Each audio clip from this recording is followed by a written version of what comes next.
My name's Mira. I'm the content development exec at Auddy, and I'm very pleased to be hosting this panel, Multilingual podcast, How to Globalise Your Show. We'll do introductions of my lovely guests in a minute, but first, just to let you all know, we have a Q&A box. So if you have any questions, please put them in there. We'll come to them for about 15 minutes at the end of the session. Until then, I've got some questions for our panelists. So panelists, can you please introduce yourselves for me? Let's go Sophie, Oli, and then Lory. Thanks, Mira. Hi, everyone. My name's Sophie. I am the acquisitions and partner manager here at Auddy. So what that means is I am in charge at looking at lots of lovely existing shows in the podcast world and seeing if we can bring them onto the network, monetize them, grow them through marketing, etc. And I'm also looking for opportunities internationally as well. My background, I did work at a big international podcast platform called Podimo and did a lot of translations and licensing deals there as well. Thanks, Sophie. Hello, everyone. I am Oli. I'm head of strategy and business development at Auddy. And in my role, I'm especially focused on where we look at launching next and where we take our business to next. So international is a big part of my remit, and looking at the different trends in those different markets and how we explore them and where is attractive for us to move to next. So that's a big part of my focus and therefore an interesting part of the conversation today. Hi, everyone. I'm Lory Martinez, founder of Studio Ochenta. It's one of the leading podcast companies based in Europe. We specialize in multilingual and translation and adaptation for podcasts. So this is particularly up our alley. Excited to share what we've learned in the last 3 years. We launched in 2019 and have grown from doing 3 languages to now 27 plus languages and counting, and with particular interest in not just the translation, but also on the marketing side for new podcast markets that are emerging. So ready to talk. Thank you, everyone. Thank you for taking the time to join us and to share your knowledge. Just to give us a bit of background, I think TV shows and movies, they're dubbed in multiple languages. They have subtitles, written articles are translated, so it's easy for people all around the world to access them. And actually now I think you can just click translate a web page in Chrome using Google Translate without even leaving the page. But podcasting feels more complex. There's no automatic translation or easy overdub. So today we're going to talk about how to globalize your podcast. But I think first, let's talk about why you would want to. Oli, can you talk to me a little bit about some of the statistics about podcast listening around the world? You know, which countries listen to podcasts the most? Yeah, there's a couple of different ways to answer this. So the first way to look at it is, where is podcasting most penetrated in terms of how many people within that country listen to it? And so with those metrics, you're really talking about the Nordic countries, in particular Sweden. You're talking about Spain in particular. Both of those markets are really at around 50%. So 50% of the adult population are listening to podcasts, which is easily the highest in the world. But they're not massive populations. So then the other way of looking at it is, where is the kind of critical mass of podcast listeners? And when you think about it like that, you can't really escape the fact that the US have around 40% of people or adults listening to it, which therefore is over 100 million listeners to podcasts in the US. So in terms of the market size and the market volume, it's the US, probably then followed by some of those other large populations. So Germany, the UK as well. Those are the types of markets where there's in terms of absolute numbers, they're the biggest. But as I say, there are some other smaller markets where podcasting is more mature in terms of the medium. And Oli, where are you seeing growth in the podcast market outside of English language podcasts? So maybe some of those smaller countries with newer podcast audiences.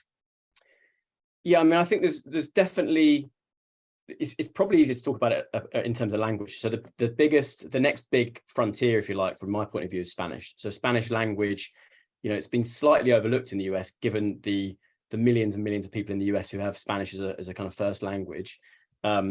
But then when you look around the rest of the world and you look at Latin America in particular, you can see that those markets for Spanish language podcasts are kind of high growth, and they're therefore really attractive. And what you're seeing in terms of production of podcasts now, excuse me, is that the publishers, particularly those US publishers who have pushed out so much in terms of English language, are now looking at ways that they can at least spin it out in Spanish as well, because the access to those other markets is huge. And where the English speaking markets have kind of saturated to an extent, there's now this huge opportunity in the US around the Spanish-speaking population, but also in Latin America and obviously in Spain as well.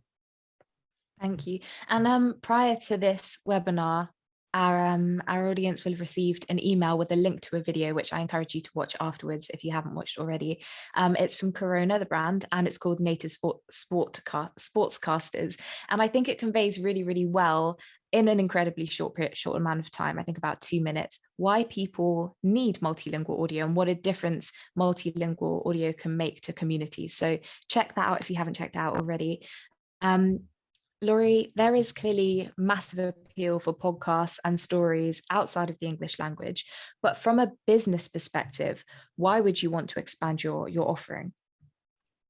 So one of the things that our clients come to us with is a particular challenge that a lot of global brands are facing, which is, when you're doing a global campaign and you're doing a lot of marketing in all of these different languages, you have the same message that's getting translated across advertising, owned channels, earned channels, et cetera, et cetera. What is another tool that you can use to share your brand message, raise brand awareness, et cetera, and keep your audience's attention in an interesting way? And of course, podcasts are the answer to that question. It's been the answer to that question for a lot of brands in English. And so what we believe is happening now is brands that are global and who have that imprint are using podcasts as a tool for that. On the other side, there's also people who are indie podcasters who have a very big following and who are considering translating or part of networks that are looking at translation to expand audience reach. And that's the simple answer is audience reach. You're looking at going from a small, maybe niche audience in one language to expanding that reach to a huge language population. Like Oli was saying, a Spanish language for American and Anglophone speakers is one of those audiences that could be a potential secondary audience for your podcast. But the main thing to remember always is, what is your added value to that listener? Translating isn't just, I'm going to get more of an audience. It's also thinking about what could that audience get as a benefit from having this content in this language that doesn't already exist in that language? What is your podcast going to be bringing to them? And I think that's one of the big challenges that people think maybe overlook when they're thinking about, well, is it worth it to translate? Well, maybe it is for your show, maybe it is for your brand, maybe it's not for another show. Maybe something to do for internationalization would be better to maybe do a transcript or, annotated transcriptions for international audiences. You don't necessarily have to translate your whole show and do that whole complex thing of adapting the entire series to another language for you to reach an international audience. The question ends up being, what exactly is your goal with the translation? And how are you going to do that? Is it going to be via translation of the show or the other things I mentioned? Yeah. That's really interesting. And I think I've definitely got some follow-up questions to that. But I think now would be a great time to find out a little bit more about your company and your story. So can you tell us your story and how you came to make multilingual podcasts? Sure. So Ochenta started in 2019 as a multilingual podcast company, mainly out of an expansion of my own personal work. I had been working as a freelance journalist and podcast producer here in Paris, France. I speak English, French, and Spanish. And so the company was an extension of my natural trilingual nature, and I was working in these 3 languages already, and so tackling the questions and problems of adaptation for these 3 languages already. So when we started with productions in those 3 languages. What we quickly learned was that there was a definite need for more than just those 3 languages, English, French, and Spanish, which are still very much the primary languages we work in. But that quickly changed. We began working in languages where we were seeing emerging interest. So having started in very early on in the French podcasting scene here, where we started in Paris, basically paying attention to emerging markets where the same kind of independent wave of podcasts was happening. So in Germany, in Spain, and seeing which genres worked in those languages to be able to offer that as insights and market insights for our clients as we help them adapt their series. And so as time went on now, and 3 years later, almost, we're turning 3 in September, we are now working in upwards of 27 languages for adapting different shows. And it's grown very quickly, and it's exciting to see, because when I first started in podcasting myself, I definitely only saw English as the language. But in Europe, there's been a very big spark that's come out of the US podcasting boom, that we're seeing a lot of indie creators, also a lot of international investment, new brands that are investing in podcasting and seeing it as a proper tool for marketing. And so that's how we've gotten to where we are today. Amazing. And I think it would be useful for our audience to understand exactly how a multilingual podcast works. Is it a literal translation of the English language episode? Do you have to account for cultural differences when you provide a story in multiple languages? Do you have to change, the music, the sound design, and that sort of thing? How layered is it? Is this for me? For Lory. Oh, yes. Okay.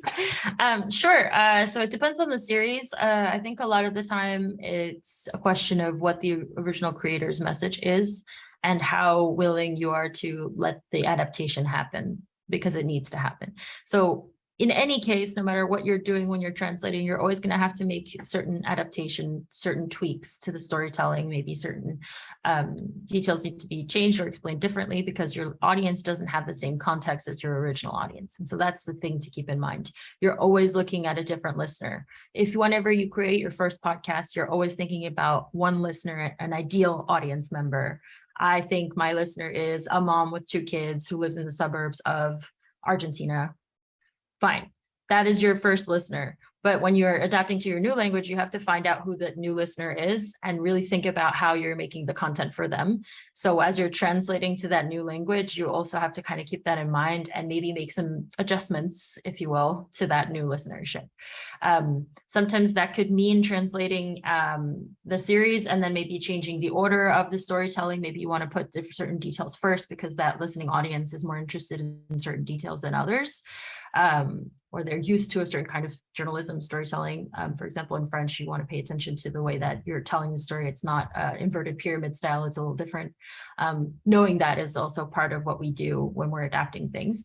The other thing to keep in mind is also that certain stories just won't be of interest to local audiences. If you're doing a show that's just about German stories, and you want to make it in Spanish, maybe the Spanish audience is not going to be so interested in like German local stories. So something that's happening in a lot of the new adaptations that I'm seeing from other companies is that they're going to be adding new content into this translated feed that will bring their kind of local stories in there, so that they can feel like the content is being made for them as well, with stories that they can relate to, with places that they know, et cetera, et cetera.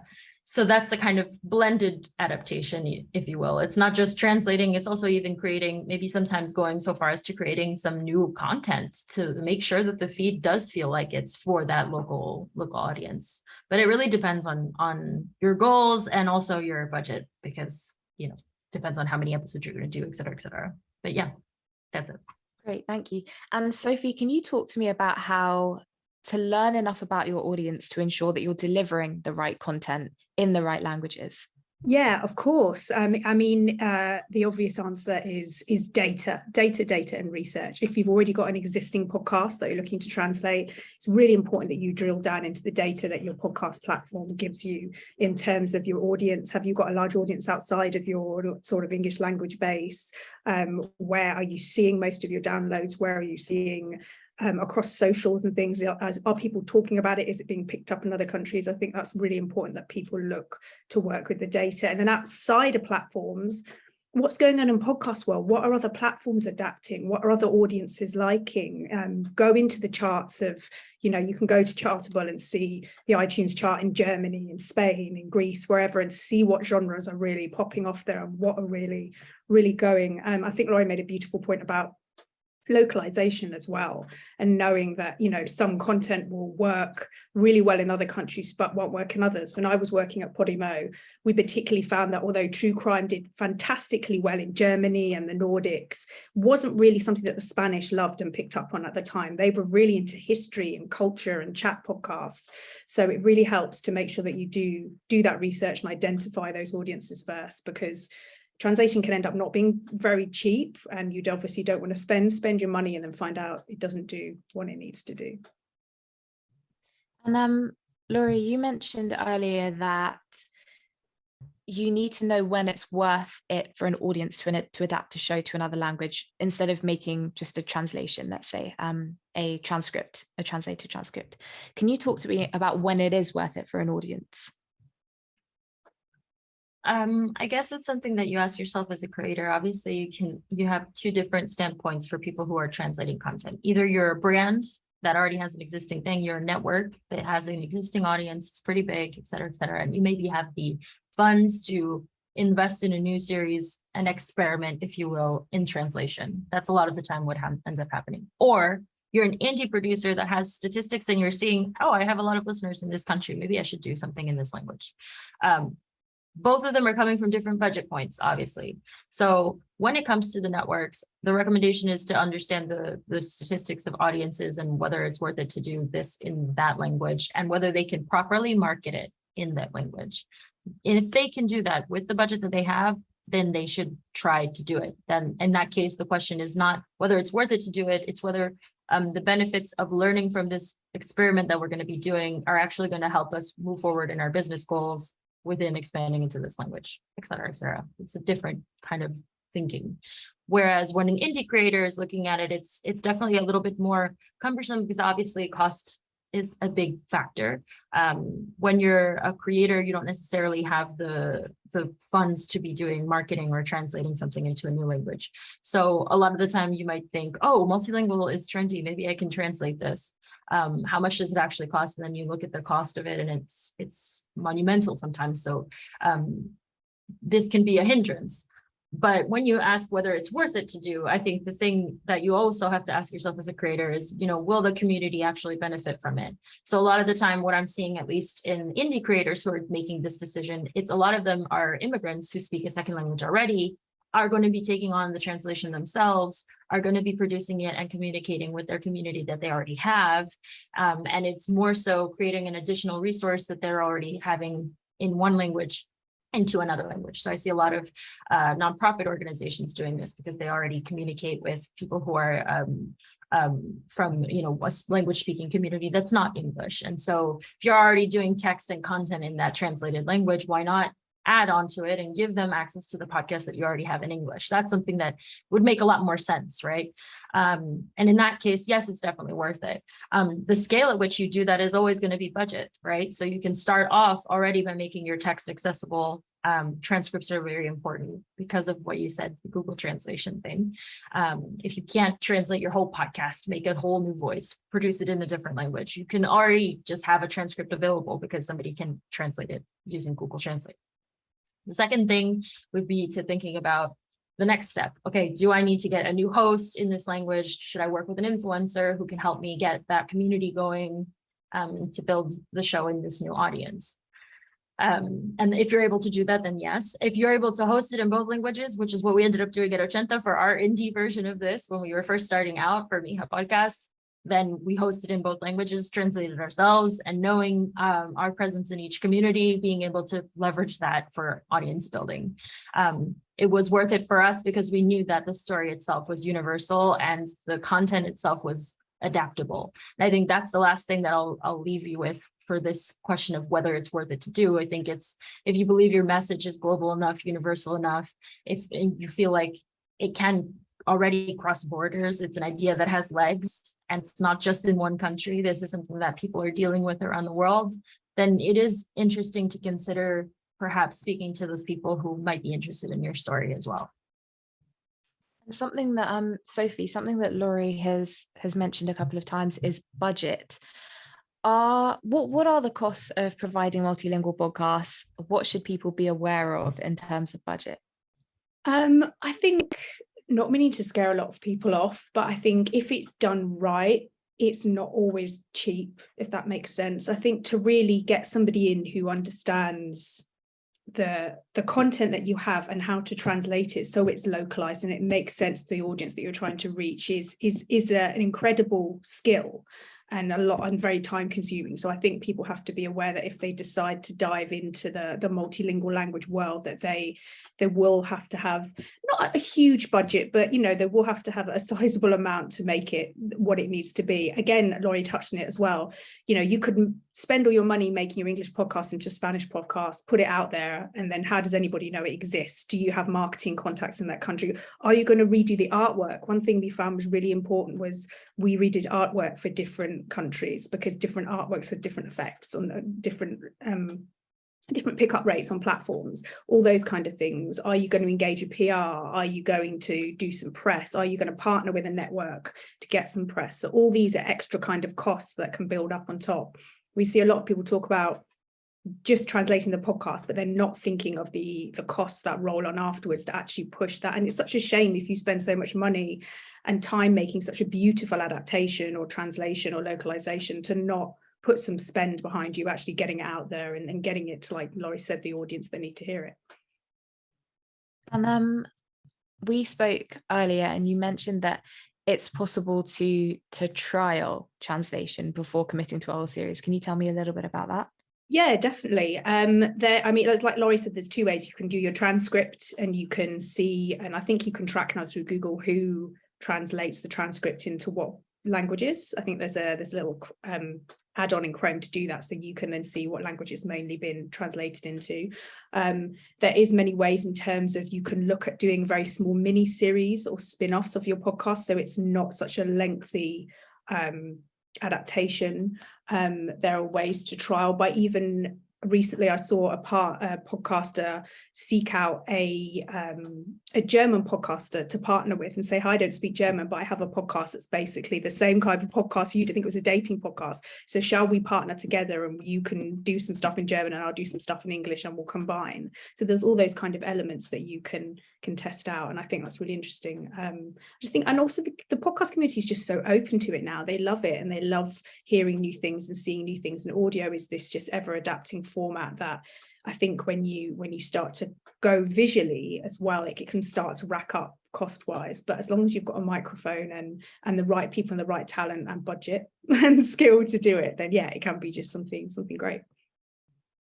Oli, are we seeing any data that indicates which genres and platforms support multilingual podcasts best? Well, in terms of data, as Sophie mentioned earlier, you can see the different charts in the different markets as to which podcasts perform well and which don't. I think really a lot of it's self-evident, right? When you think about the types of genres you've got, those which rely on a spoken narrative and are less talent-led, so true crime, fiction, documentaries, they are the ones that travel better, particularly when they have a translation to support them. But even when you look at English language true crime podcasts, they still travel relatively well to other parts of the world where English might be a second language, in India, for example. The ones anything which is talent-led is where you come into problems, and this is a clear differentiator between the video, the TV, the film world and podcasts and audio, because if you take a Barack Obama podcast with his dulcet tones, as soon as you replace that voice with another voice, it's no longer Barack Obama, basically. And it's not like you've got the video of Barack there that makes you feel like you're getting that experience. You're basically hearing a different voice altogether. So I think anything which is, all of the ones in the UK, for example, which are comedian led or are led by a sports personality or an influencer, I think is very hard as soon as you then try and translate those into another market. The only caveat that I'll say to that is that obviously increasingly a lot of these talent-led podcasts are incorporating video. And so once you start to bring video into the mix, then I think, and this maybe goes back to whilst the costs of video are high, if you can then easily add subtitles to it, then maybe that gets you around this test and learn around different languages, because you can just add subtitles to it and you still get that experience of seeing the talent without kind of having to change the voice completely. So I think it's really, when talking about the genres, it is those ones which have a scripted narrative to them over the ones which are talent led. And Lory, is there any kinds of stories that you think don't work in multiple languages in your experience? I think one of the big questions people ask is, what are the best formats to translate and which will work best in other languages? I think it's one thing that we've seen is that a lot of the shows that get translated or even considered for multilingual release are always scripted or documentarian. The reason is because it's very difficult to adapt a chat show. If you adapt a chat show, which is very, host led, you'd have to find the equivalent host locally and basically re-record the entire show and create a different version of the show. It's almost like creating a franchise and you're making a different version of it in each country, right? In that case, it's not even a multilingual adaptation. It's an entirely new series based on an original idea.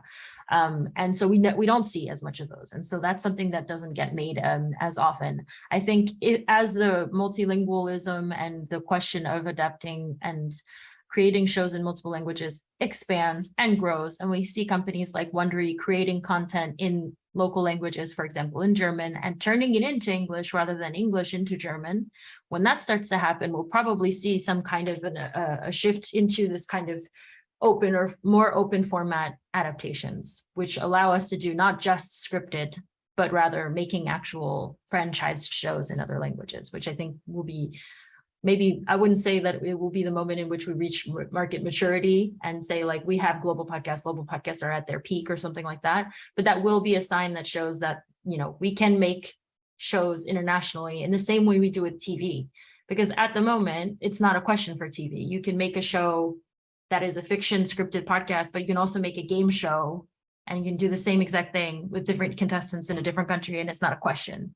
Whereas for multilingual podcasts, it's just not possible to do that. You can't take a US chat show and then translate it with like voiceover actors and exactly translate it into French and call it a translated podcast. No, it doesn't work. So that's why it never happens. You never see a chat show get translated. When that happens, that'll be a really exciting time for the industry because chat shows are the easiest to market. So if you're able to do that and create and expand a branded show, because in the end, these are brands, if the girls from My Favorite Murder, if there was a version of that in French, it would be a huge success, right? But obviously it's all so much about the way that they talk. It's so much about their personalities that if you were to try to do something, you'd have to create a whole new version of it rather than translate their shows. So yeah, I hope that answers your question. I mean, I think it's a really interesting conundrum we have because I'm trying to think of what's the easiest to translate is actually the first question people ask. Okay, is it easy to translate this text or am I going to have to do a lot of adapting? Yeah. Well, something that I think is really interesting that Oli mentioned is video potentially being a way that we get these podcasts into different countries and appealing to different audiences because we have subtitles and things like that. And I guess this is a question for everyone. How much do you feel that video and vodcasts or video podcasts will make that transition easier? Feel free to just unmute yourself and shout the answer. I think that it's a great thought actually, Oli. I hadn't really thought about it too much myself, put my hand up and say that. But yeah, it's a brilliant way, I suppose, to translate. Again, for me, it's just another data and research tool as well. If I can see that one podcast is being listened to, 100 times more in Spanish than it is in German, then I know there's a Spanish audience there. And then you can start to think, right, this podcast I have is always listened to with Spanish subtitles. Let's make a translation of it in Spanish or proper audio translation. So I think if anything, it just allows you to explore your audience as much as bring new content to them. You can explore them and then adapt your content for them in a way that you probably couldn't before. Yeah, I mean, I think I spend a lot of my time thinking about the video and podcast Venn diagram, if you want, and how much it will overlap and the opportunity. I think inevitably you end up accessing a different audience because the whole beauty of podcasts is that you can do it without using your eyes, and you can do it on the go, and you could be doing something else, whether you're commuting or running or whatever it might be. If as soon as you are focused on getting people to watch it, so you're trying to win eyeballs as well as ears, you're up against YouTube, you're up against Netflix, you're kind of in a different space. And then I think it's the talent-led ones then which have the most opportunity, because then you're really leaning into like the big names to help get it discovered. I think if you're trying to when you're talking about the true crimes and the scripted one, the fictionals, the documentaries, it inversely is actually harder to make the video for them, obviously, because you haven't necessarily got people that you're filming. So then they become less adaptable or less attractive from a video point of view. So the ones that travel both best from a multi-language point of view probably don't work best in a video point of view. So there's this kind of, again, there's this challenge around how to find the middle ground.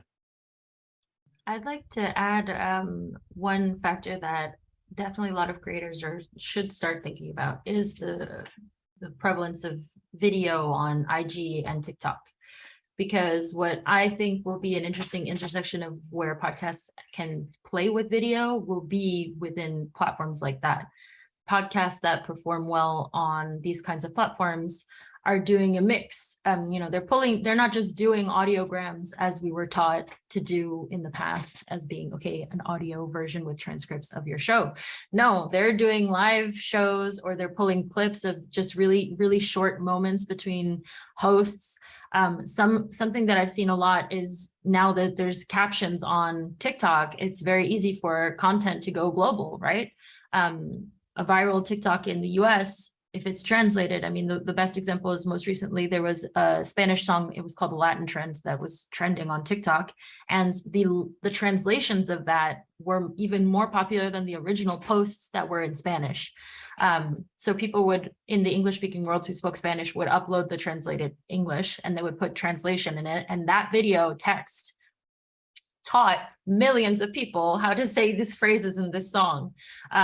We're seeing this in all other mediums. And so I think paying attention to text, paying attention to captions is going to be a really big factor in making sure that video, and like, what is the point of making video? It's going to be that.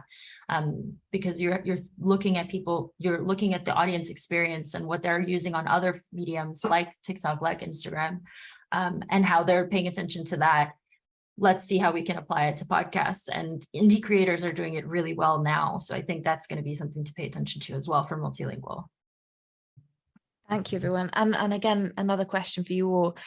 It seems like there are options like TikTok, like YouTube, where podcasters can go themselves to make that content that can then be translated with subtitles, whatever it may be.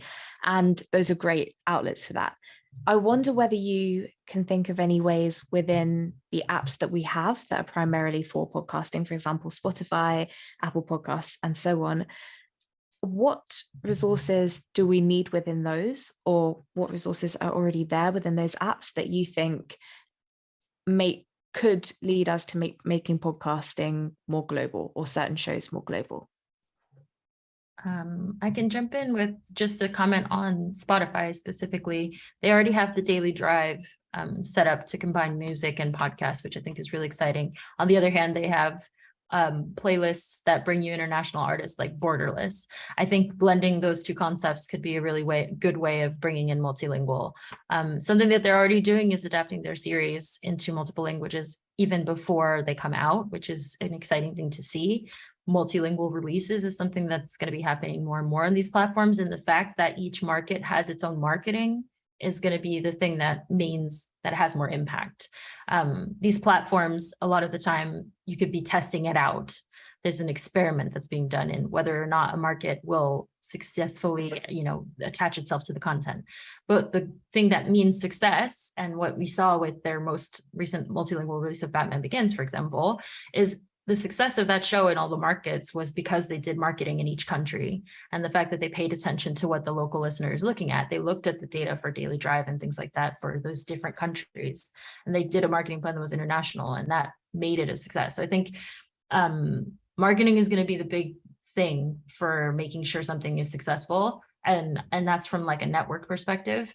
On the creator perspective and working on different platforms and trying to find accessibility and things like that for different languages, I think accessibility to transcripts is going to be a big thing for subscription channels, for example. So on Apple Podcasts, they have subscription channels, making sure that the subscribers have access to transcript text.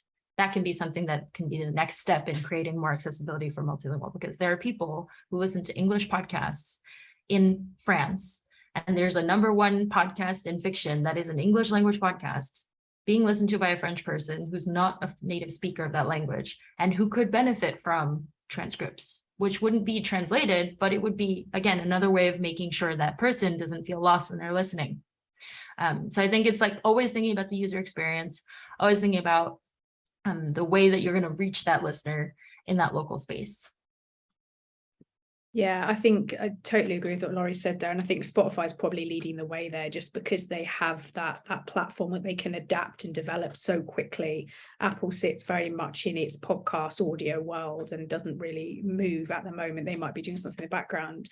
Another thing I thought was really interesting that I saw when I went to the Anchor, which is obviously owned by Spotify, the Anchor platform, at the podcast show chat, was they were sort of talking about their kind of blue sky thinking future development goals. And one of them was about the use of smart speakers and being able to listen to a podcast on a smart speaker in Spanish, for example, and then you can stop the podcast and ask the smart speaker what that word means in English, because you don't quite understand the translation or you don't understand what the host has said. So that ability to actually be able to interact, listen to a podcast in another language, stop the podcast and ask the smart speaker to translate that certain bit, I think is, yeah, an incredible piece of technology that we hopefully will have in the near future. I think smart speakers, if anything, will help us develop those multilingual formats even more. Amazing. Oli, anything to add? No, I think Lory and Sophie have summed it up well. I think it is very much going to be dependent on the platforms themselves rolling out features. You know, it's at some level we're at the mercy of those platforms for discovery and for rollout. So, but I think Spotify, as Sophie says, probably leading the way. Amazing.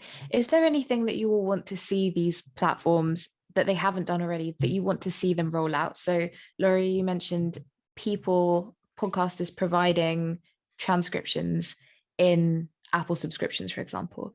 Are there any other features that you would like to see? I don't know if Spotify, obviously they've rolled out video to some, I don't think all creators yet, or to creators within a few countries, but I don't know whether that includes subtitles, so that might be something. Is there anything that you would like to see these platforms provide to help make this next step more easy? I love what Sophie said about interactivity. I think that's something that we should definitely have integrated into the apps more and more, especially for non-native speakers listening in the language that's not theirs. And I think something else that I'd like to see is a more seamless integration of the video aspect. But this is the question of, you know, do you want just one app that has everything in it, or do you prefer having your spaces separate? And this is, I don't know what the new generation is going to want. From what the data shows, mainly they're into video, these new generations of listeners. So I think that can be something that will be very helpful to bring that audience maybe from TikTok onto the platforms. I think that's something that people are paying attention to, is going from, you know, storytelling while you're watching a video on TikTok to going to a proper storytelling that is longer form, and making that integration a lot more seamless. I think that is going to be the thing, that it's something that we need, and it's something that I think will happen in the coming years. I mean, we see a lot of acquisitions and changes in the industry related to visuals and ways in which we can integrate it into the user experience. So I think that's going to be the big thing. Yeah, I think as well. I mean, it's an age-old problem. It's not a new problem, but discoverability is still one of the biggest things on the app that we struggle with. Is how do we find new podcasts? How do we see what's going on in a global space? Why when I go on to won't name a particular platform because we work across all of them, am I only ever served English UK podcasts? Like maybe I want to see a Spanish podcast. Maybe I want to be served an American podcast.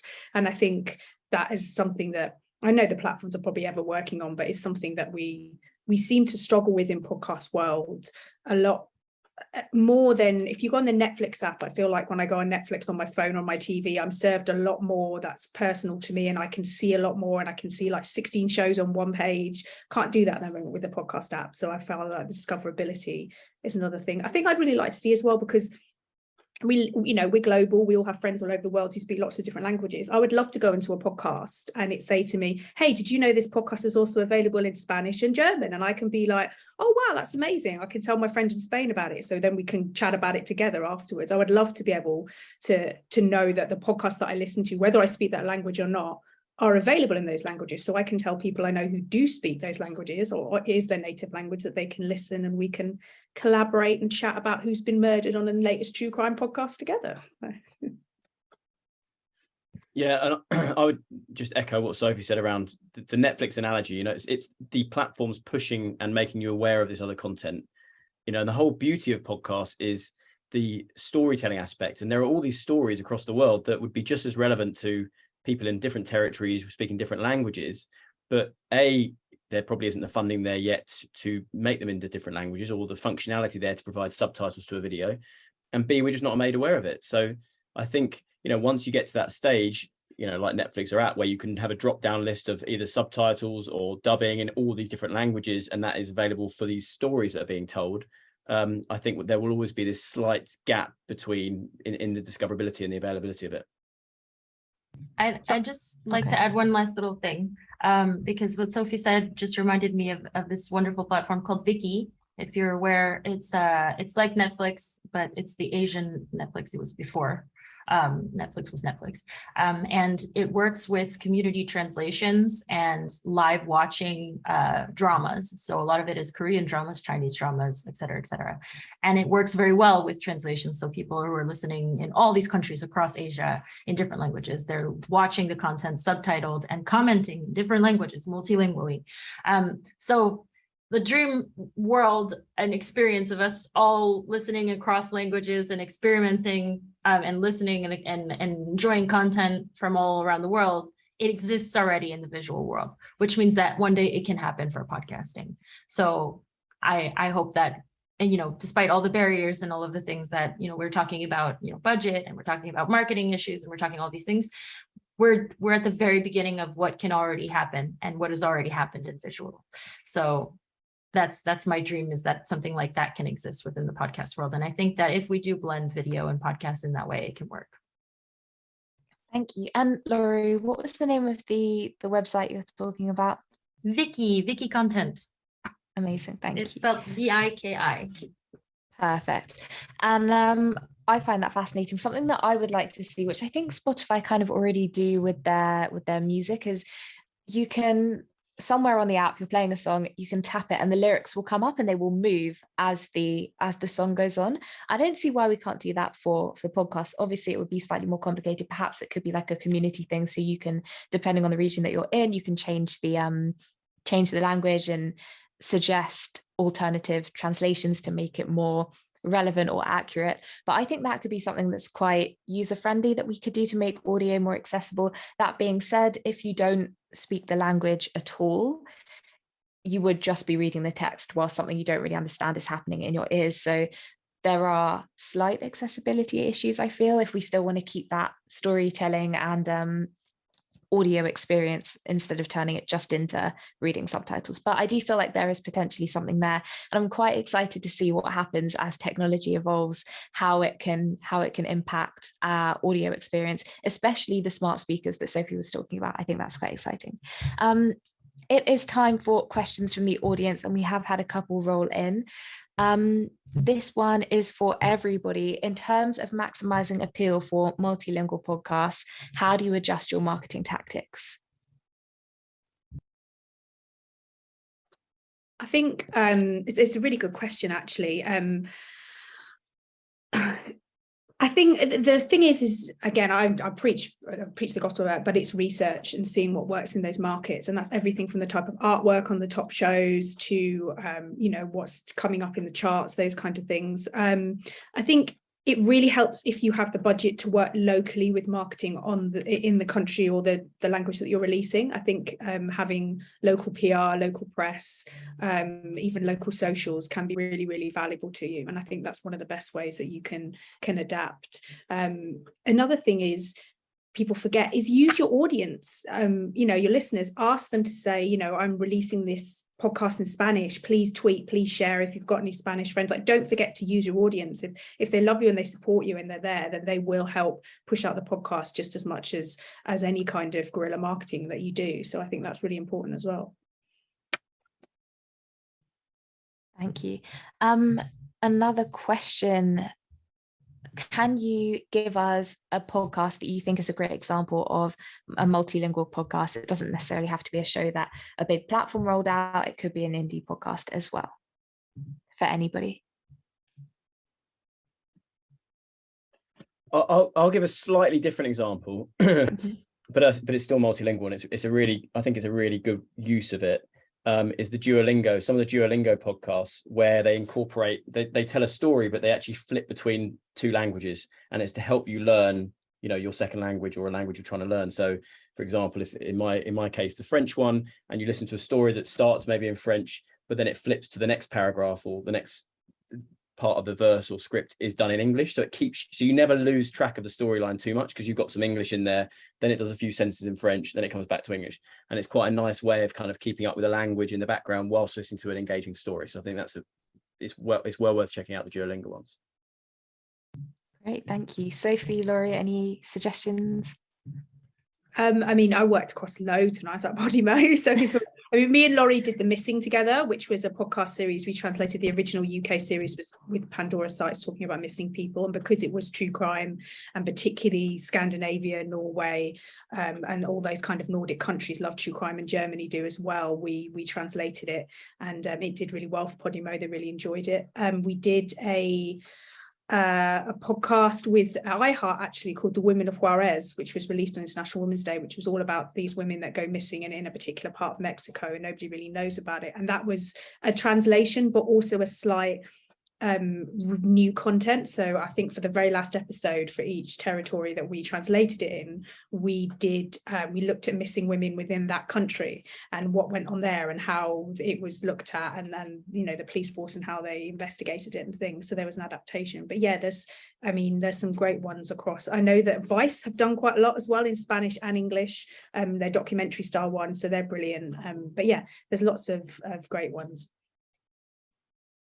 I would recommend Cry Like a Boy. Yes, we worked on it, but it was a really good example of how you can do a documentary and produce something from the very beginning to be in two languages, for example. And that one we did in English and French, and it was multilingual even more in the sense that we also had African languages in each episode, and that was translated into the language of the episode. So we had Kurandi in one episode, we had Senegal French in another episode, et cetera, et cetera. So something that I think is interesting to see is how the storytelling had to change for that one. So sometimes we would reorder things, sometimes the priority of certain details and like the kinds of scenes that we were putting forward as the focus of a central of the documentary would have to be rearranged for French, for example, coming from the English into the French. So it's an interesting thing to kind of observe the way that, storytelling is universal and everyone loves to hear stories from the beginning of humanity and all these things, but not every country listens to it in the same way. The kinds of stories that resonate the most aren't the same in all countries. A hero's journey is not the same in the US as it is in China. Et cetera, et cetera. So I think it's something that can be interesting if you're a language nerd, if you're interested in other cultures, to kind of see across different languages how that kind of tweaking happens. Thank you. And a question. Oh, go ahead, Oli. Well, I was just going to reference something that I thought that Lory touched upon a couple of times, and I've been thinking to myself, one thing we haven't talked about, which is really like a massive hurdle, which is, if you look at some of the most populous parts of the world, China, India, parts of Africa, they're also the most linguistically diverse parts of the world. And if you look at India, I think has 100+ languages. China has hundreds of languages, and obviously multiple dialects of some of those main languages. So there is a challenge in all this in identifying, and perhaps the reason we talk about things like Spanish in quite a lot is because it's identifying some of those languages which will have a universality and appeal to those people who speak the language, rather than being a language which has multiple variations, which then makes it even harder to tap into that audience. So I just wanted to reference that, because there are some of those regions we probably haven't spoken to 50% of the global population, because we haven't referenced Arabic, Mandarin, Hindi, all those other languages. But I think part of the reason for that is it's once you can crack that multilingual piece, then obviously you can, once you become cost effective, you can then translate it into multiple dialects and multiple different variations. But that's just something to bear in mind with those huge populations. That is fascinating. Thank you. And Lory, this is a question for you. What stories have you made in multiple languages, and which of those have done better than others? I assume that means in terms of genre or format. Yes. So our flagship is Mija Podcast. So that's an audio drama, and we've done that in English, French, Spanish, Chinese, Mandarin Chinese, and Arabic, Egyptian Arabic. I specify because obviously, like you said, Oli, there are different dialects, and those are the focuses of the stories. And so we decided to do them in those dialects. And that did really well internationally, and we're very proud of it. We're continuing many seasons in the future with that series. And the reason it worked so well was because there was a universality to the story. It was about a daughter of immigrants talking about her preservation of her culture, and it was told in a way that is single voice narration, very immersive audio experience. It's like an audio photo album, and very short as well. Something that we learned for example, in China, the listeners prefer shorter content. So in fact, each episode was 10 minutes long. That is what they prefer, rather than a 30-minute documentary, or if you will, like a 20-minute drama. Our series was designed for international listening, something that is easy to digest, et cetera, et cetera. So that was all part of the design of the series, was very much designed for multilingual, very much designed for translation, et cetera, et cetera. Another show we did recently was Caper, which is a true crime one. That one also did well, but it was harder for us to get audiences in Italian, for example, because you would think that in Italy, true crime would be popular, but we didn't have a local partner for that series. And so it was a lot harder to establish marketing there. And I think it's very early days for Italian podcasting still to kind of crack that market is a little harder for a foreign company to do. So that's something that we learned from testing it out. And honestly, a lot of the shows that we do at Ochenta as original series, not for our clients, but as original series, is always kind of to test out different markets and see what we can learn and what can we take back to our clients after the fact. So that's that. But in terms of genre, to be honest, no matter where we go, no matter what language we're working in, we work in 27 languages for clients around the world. The most popular genre is still true crime. And it is not something that I personally like, but I know that listeners around the world like it. Something that we've tried to do with Ochenta, with our originals, for example, with Caper, which we're partnering with Auddy to relaunch in English and German, is that we wanted to make something that's non-violent true crime, so that it doesn't have to be, the gore true crime that other companies do. I mean, we tried to make it in our own Ochenta voice, so it's international true crime rather than, your straight murder show. But yes, that is a very popular genre, no matter where you go in the world, and very popular for adaptation as well. Thank you. I don't know what it says about all of us as the human race that we love these murder shows, but no comment there. Just a follow-up question on what you've just said, Lory. Where do you get the data on audiences to see what they like in terms of length and so on? So a lot of it is quantitative and qualitative research. So sometimes when we're going into a new market, we'll partner with a local partner, a local podcast production company that'll work with us on translating the text, or even just helping us with distribution and marketing. And in those initial meetings, we definitely asked, things about the market. What are things we need to know as we're developing the series for this language, et cetera, et cetera. So that's where we get a lot of that market insight. And then also just listener data. So when we put out a show in another market, we see what the feedback is. Sometimes we go so far as to do listener surveys. We monitor social media commentary about it, obviously, and also comments on the 5-star reviews, et cetera, et cetera.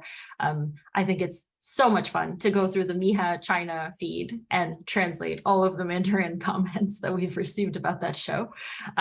As a non-Mandarin speaker myself, to see how people in mainland China reacted to that series was really, really insightful. And it helped us a lot in kind of thinking about the series and how we can take it even more international. And the success of the show, I'm talking about Miha podcast, the success of that show in China actually led for us to go to Arabic as the next language. And we are working more on Asian languages in the coming year. So that's something that we're excited about as well. And that's all because of this market research and insights. Great, thank you. We'll do 2 more questions before we wrap up. This can kind of be for everyone depending on what you've observed, but are you noticing brands wanting to expand into certain languages or countries more than others? I'll take that one first. I think there is certainly when they're international brands, it's the obvious languages. It's the, and brands aren't thinking about, dialects or anything else like we talked about before. They're just thinking about markets. So they think about geographical markets. So we want to make sure it's available in German, in Spain, in the US, in Australia. And so they're just trying to make sure they've hit those key markets rather than thinking about the language per se. But I would say that I don't think a lot of brands are thinking that kind of progressively in the space at the moment. I think it's more that they're getting led, we're trying to lead them that way to reach bigger audiences rather than them pushing for it. Yeah, I think I agree with Oli. And I think if there's any brands that are doing it, I think it's sports brands are the ones that seem to be leading the way in the audio space, particularly when you look at international sporting events like the World Cup and the Olympics and the Commonwealth Games and things like that. That's when sports brands I've seen are leaning a bit more into the audio space and wanting to do translations. I think it was, I can't remember if it was Nike or Adidas, I'll find out, did a really good kind of audio experience around the Olympic Games, where you could basically download in individual languages and lots of different languages, things that were going on, like the kind of experience of the day and what the top, who won the medals and things like that. And they kind of sponsored and invested in that. And I thought that was a really good way. So I think there are certain genres that lean themselves more into that when it comes to brands and things like that. But yeah, I think sports is probably, with global sporting events, is a big one. I think one of the things that we're seeing is Spanish. So the growth of Spanish podcasting. Podcasts existed in Spanish language way before the US market started becoming more interested in Spanish. But I think what's drawing attention to that language more and more is that there are more and more research reports. And actually today, there is another webinar today about the the US listener that speaks Spanish. So it's a US Spanish listener report from Edison Research this afternoon. US time, that's going to be sharing more and more data about this Latinx population that speaks Spanish and that is consuming that content. And so the US market is interested in Spanish now more than ever. The data is showing that there's an interest for that language. The data is showing also that, Latin America is a space where there is growth. And so that is one of the languages that I've seen growth for more than anything, that and German. Germany is one of the places where there's been massive growth in terms of advertising and in terms of marketing of podcasts with local true crime podcasts being very successful. And so that's one market that I think is interesting to keep an eye on too. I think one place, sorry, Mira, to interrupt, that I read recently was really interesting, was that a lot of original content, they're looking to South Korea for it. I think maybe even the success of things like Squid Game for Netflix, which, is one of their biggest ever, I think it maybe is their biggest ever watched show, and it wasn't in English, it was in Korean. I think people are looking to brands in particular, looking at how they can work with those countries that they know have those compelling stories and how they can bring them and bring them over. And I think that's really interesting that apparently Korea is one of the hot places for new translatable content at the moment. Wonderful, thank you. That is all for today. It is 1:03. Thank you, Oli, Sophie, and Lory for your time and for sharing your knowledge. Thank you to everyone watching for attending this Auddy webinar and for your thoughtful questions. If you would like to find out more about multilingual podcasts and how you might apply some of the things that we spoke about today to your own show, you can get in touch. We put some URLs in the chat. And if you have any follow-up questions that we didn't get to in this webinar, please feel free to contact us on Twitter, on LinkedIn, or via that URL in the chat. Thank you so much, everybody, for coming. Thank you again to my panelists for sharing your experiences, and have a lovely day.